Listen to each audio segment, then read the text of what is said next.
반갑습니다. 6월 14일 화요일 부산진 오늘의 묵상입니다. 오늘 우리가 함께 나누실 말씀은 사무엘상 23장 15절부터 29절까지의 말씀입니다. 다윗이 사울이 자기의 생명을 빼앗으려고 나온 것을 보았으므로 그가 십광야 수풀에 있었더니 사울의 아들 요나단이 일어나 수풀에 들어가서 다윗에게 이르러 그에게 하나님을 힘있게 의지하게 하였는데 곧 요나단이 그에게 이르기를 두려워하지 말라.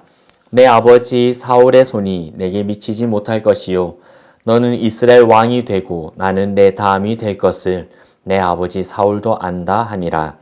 두 사람이 여호와 앞에서 언약하고 다윗은 수풀에 머물고 요나단은 자기 집으로 돌아가니라.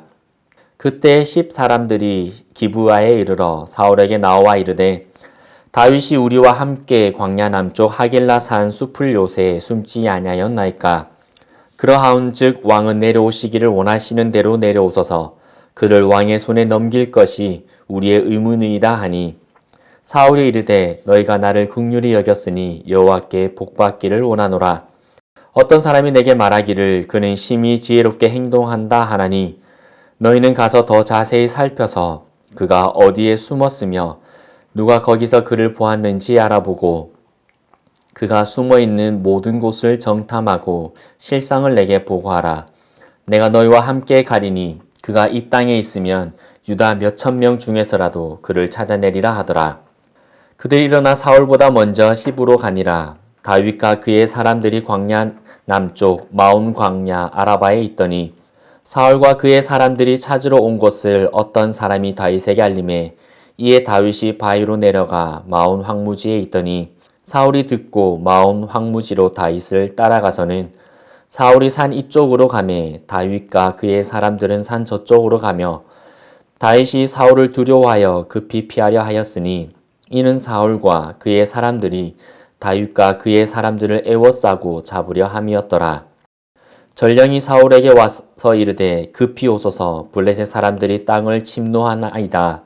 이에 사울이 다윗 뒤쪽 길을 그치고 돌아와 블레셋 사람들을 치러 갔으므로 그곳을 셀라하마느곳이라 칭하니라. 다윗이 거기서 올라가서 엔게디 요새에 머무니라. 아멘.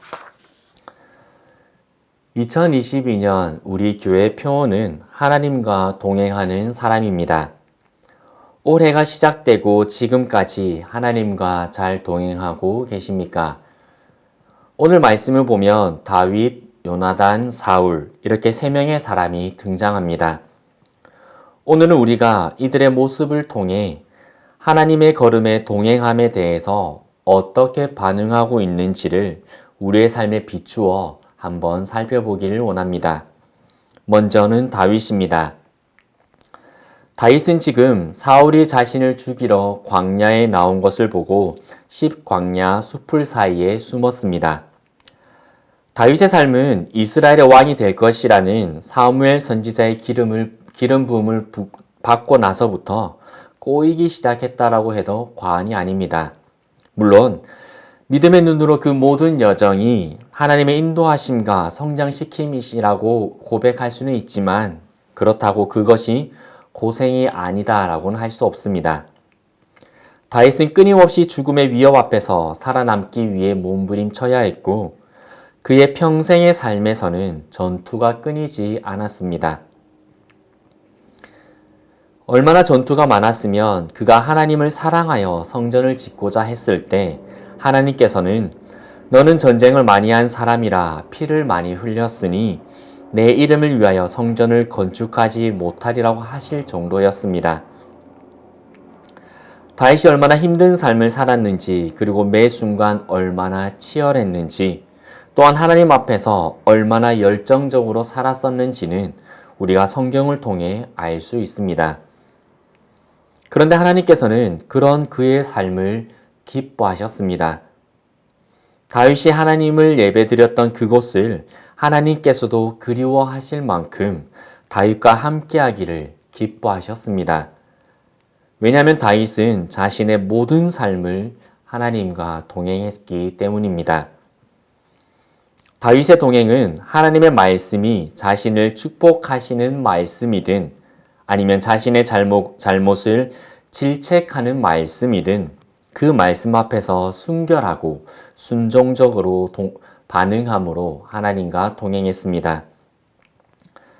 다윗의 동행은 비록 사울 왕이 자신을 죽이려 한다 할지라도 아무리 생각해보고 생각해봐도 불합리하다라고 생각된다 하더라도 하나님께서 세우신 질서를 존중했습니다.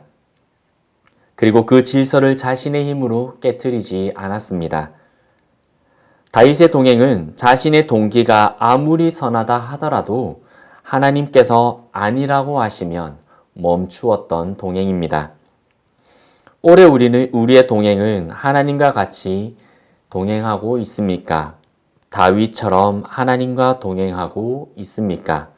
하나님께서 기뻐하시고 그리워하실 동행을 하고 계십니까? 다음으로는 요나단입니다.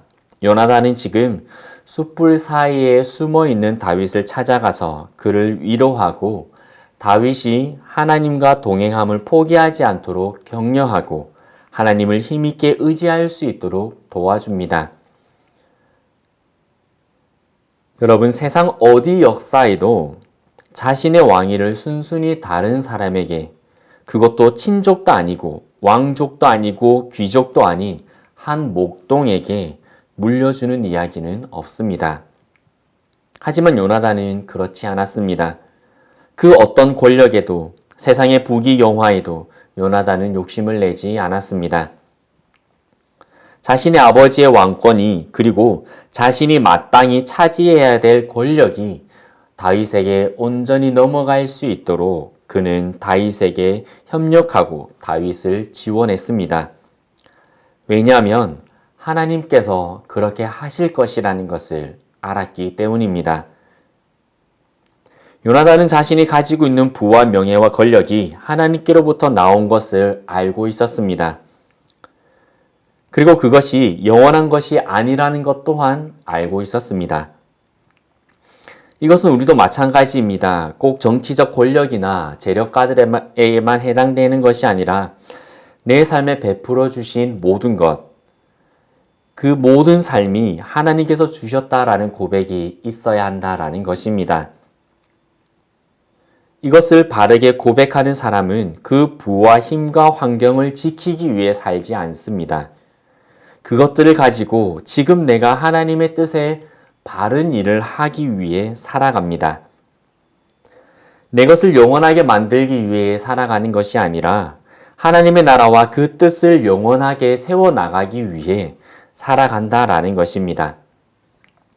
그리고 나의 이 짧은 생애 동안 나에게 주어진 일을, 주님께서 맡겨주신 일을, 그리고 그 해야 할 사명들을 해 나가며 나는 그저 무익한 종이라 고백하는 그러한 삶이 바로 요나단이 보여준 삶이라는 것입니다. 요나단은 그렇게 하나님과 동행했습니다.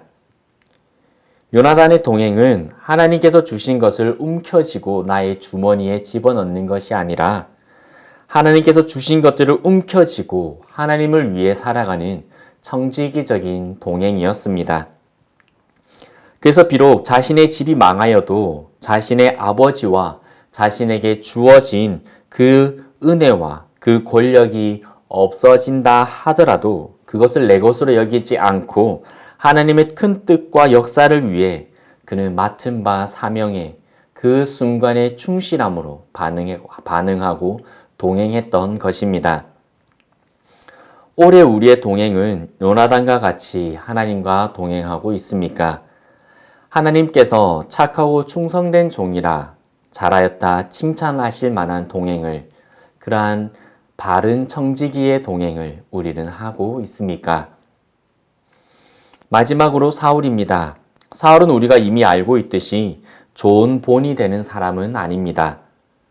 그렇다고 그의 삶을 외면해서는 안 됩니다. 왜냐하면 나쁜 본이 되기에 그의 모습을 통해 우리의 삶을 되돌아보고 경각심을 가질 수 있기 때문입니다.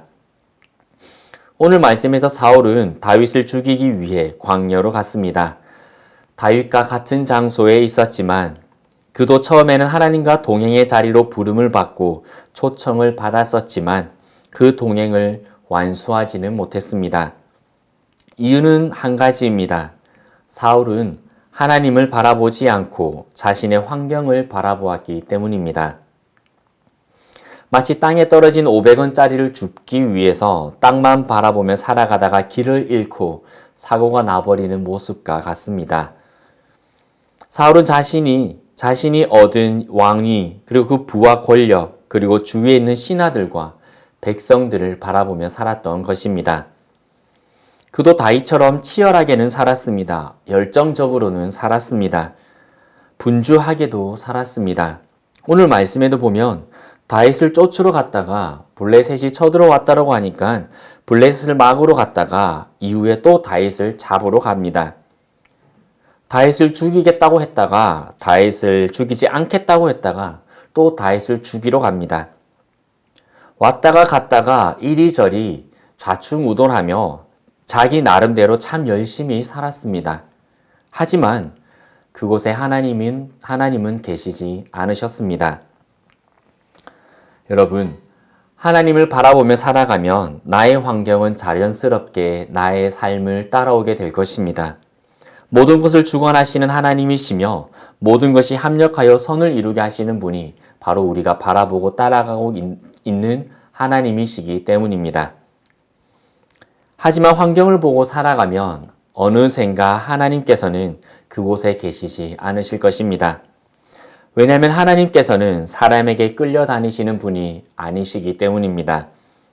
우리가 하나님의 옷자락을 잡아당긴다고 해서 하나님께서 그곳으로 끌려가 주시는 것이 아닙니다. 오히려 우리가 하나님의 옷자락을 잡고 하나님께서 가시는 곳에 끌려서라도 가야 하는 것이 바로 우리 그리스도인들의 삶이라는 것입니다. 하지만 사울은 자신이 하나님과 동행한다라고 생각했지만 실상은 자신의 부와 권력, 환경을 위해 혼자만의 걸음을 걷고 있던 것이었습니다. 올해 우리의 동행은 정말 하나님과 동행하고 있는 동행입니까? 아니면 사울과 같이 말로는 하나님과 동행한다라고 하면서 실상은 나의 가정, 나의 자녀, 나의 직장, 나의 사업을 위해 걸어가는 나만의 걸음입니까? 아직 우리에게 2022년도가 7개월이 남아 있습니다. 이 기간을 우리는 선택해야 할 것입니다. 하나님과 동행할 것인지, 나를 위한 나만의 걸음을 걸을 것인지. 소망하기는 다윗과 같이 하나님의 말씀에 순결함과 순종함으로 동행하고 하나님께서 세우신 질서에 존중함으로 동행하며 나의 선한 동기가 아닌 하나님의 마음에 합한 자의 모습으로 살아가는, 그렇게 하나님과 동행하는 저희가 되기를 원합니다. 요나단과 같이 하나님께서 맡겨주신 것들을 움켜쥐고 하나님께서 허락하신 시기에 하나님의 큰 역사를 위해 청지기의 마음으로 그 사명과 뜻에 헌신함으로 하나님과 동행하는 우리가 되기를 원합니다. 매 순간 사울과 같이 나를 위한 나만의 걸음은 아닌지를 점검하며 하나님과 바르게 동행하는 우리가 되기를 원합니다. 그래서 하나님께서 기뻐하시고 그리워하실 우리 부산진교회 모든 성도님들의 2022년도 동행의 삶이 되기를 주님의 이름으로 소망하고 축복합니다. 함께 기도드리겠습니다. 하나님 아버지, 2022년도 저희 교회는 하나님과 함께 동행하며 살아가기로 다짐하고 거기에 마음을 합하여 살아갑니다. 그 과정이 하나님 이제 6개월이 지나가고 있습니다. 이 기간 우리가 우리의 삶을 되돌아보고 얼만큼 하나님과 바르게 동행하고 있는지를 저희가 한번 점검할 수 있도록 은혜 내려주시니 감사합니다. 다윗과 같이 요나단과 같이 하나님과 동행하는 저희들 되게 하여 주옵시며 사울과 같은 실수가 저희들의 삶에는 반복되지 않도록 또한 도와주옵소서. 그리하여서 이 2022년도를 이후에 우리가 되돌아볼 때에 참 하나님과 동행할 때 열심을 내었던 해로, 참 하나님과 동행하기 위해 노력하였던 그 해로, 그리고 하나님께서도 이때를 기억하시기를 우리 부산진교회 모든 성도님들과 동행하기에 기뻐하시고 이 2022년도를 그리워할 만한 그러한 하나님과의 동행함이 저희들에게 있을 수 있도록 은혜 더하여 주옵소서. 예수 그리스도 이름으로 기도드리옵나이다. 아멘.